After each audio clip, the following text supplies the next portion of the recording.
Now looking at this next example, it's asking us to find the center and the radius of the given circle.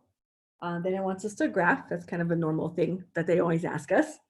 But I do want to point out, and actually the writing in the note did point this out, that the equation that we're seeing is not in the nice general form where we can quickly identify the center and radius.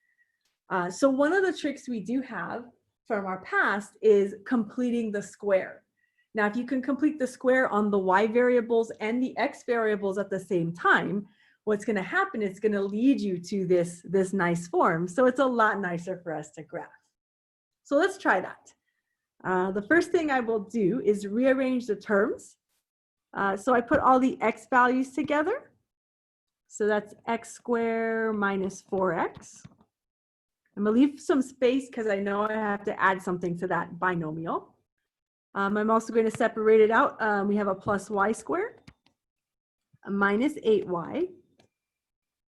And I will, just in order to understand the way the constant works, I'm going to move the 5 to the other side. So if you move the 5 to the other side, we're adding 5. So we have a 5 right now on the right-hand side. Now we can't quite relate this to the radius yet because we have to be in the general form. So before we do that, what we end up having is a case of completing the square for the x variables. So remember, when you complete the square, there's a kind of a mini formula. We have half times the b term, which in our case, it's half of -4. And then we're squaring it. So half of -4 is -2. And then if you square -2, you're going to get a 4. So we're adding 4 to this binomial to make a perfect square trinomial. But if you add the 4 on the left-hand side, you also have to add 4 on the right-hand side. So don't forget to do that. Now, you can keep going if you'd like in terms of just taking care of one variable at a time. The reason why we completed the square is because we want to make this in the form of a repeated factor. So if you were to try to factor this, we get x minus 2 times x minus 2. And that's exactly what we want to see, because that leads us into x minus 2 squared. And so you can kind of see that we have the x minus h squared happening for our general form. Now let's keep going. I'm going to attach a plus sign just so that you know that's not changing. We'll do the same thing for the y variables. And I'll take a little work off to the side. I'm taking half of the b term, that constant term. Well, it's a linear term, but it's half of -8, so half of a constant. So half of -8, and we're squaring that. So that's going to leave us with -4 squared. And if you square this, you're going to get a positive 16. So this is leaving us with adding 16 to that the y terms to make a perfect square trinomial. But we can't forget, if we add 16 to the left-hand side, we also have to add 16 to the right-hand side. So let's kind of simplify just a little bit. If you were to factor the y's, you get a repeated binomial factorization, y minus 4 times y minus 4. And that's exactly what we want to see, because that gives us our y minus k squared. So now, very last thing for you to do is just understand, we need to have a relation to the radius. So we have 5 plus 4 plus 16. And that actually gives us a nice number, nice perfect square, 25. And for the most part in this course, you will get a nice perfect square, but in future math courses, sometimes you don't. Don't stress out. The radius is always still the square root of it.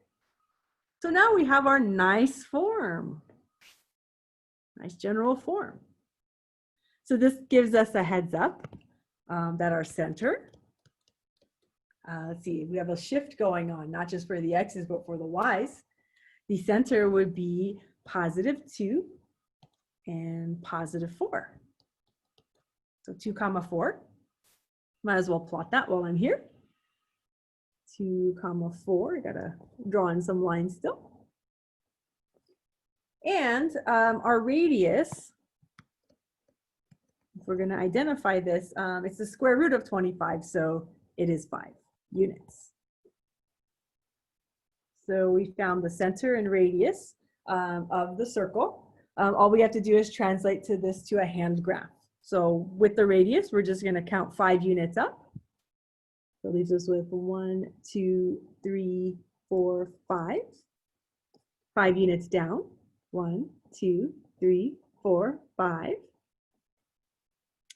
That guide point's a little messy. I'll try to be a little bit more neater there. Okay. And then 5 units to the left and 5 units to the right. So we'll do that. 1, 2, 3, 4, 5. And 1, 2, 3, 4, 5. You kind of see me visually marking them. So now we just do our best and we try our hardest to make a nice circle. Mine's a little lopsided, so you'll kind of see me adjust. We have erasers, so just make sure that you're not making some sort of diamond or anything like that. So we'll have the idea.